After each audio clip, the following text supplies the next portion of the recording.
with an illegal immigration issue. The federal government is open again, at least for the next few weeks. But as we all know, this legislation did not include language to protect young, undocumented immigrants, known as dreamers, from deportation. It also kicked down the road a permanent budget, instead passing the fourth short-term spending deal since October 1st. So how did we get into this mess? The underlying issue isn't just the trade-off between protecting the dreamers or funding Trump's border wall.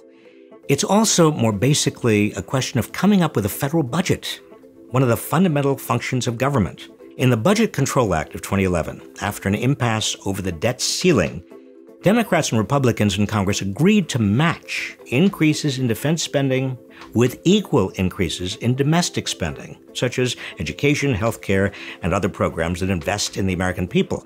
But now, Senate Republicans are demanding that Congress spend as much as $180 billion more on the military, without funding increases for domestic programs.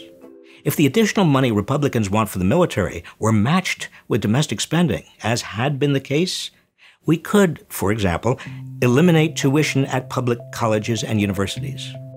Keep the funding for community healthcare centers that currently provide healthcare to 27 million people across the country.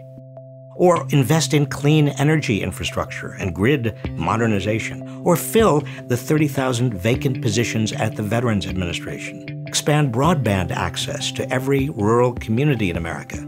Or provide universal pre-kindergarten for every American child.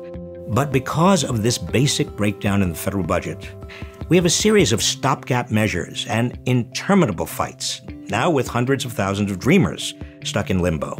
It's a travesty of governance. The federal budget is a reflection of our national priorities. New military spending should not take precedence over domestic needs.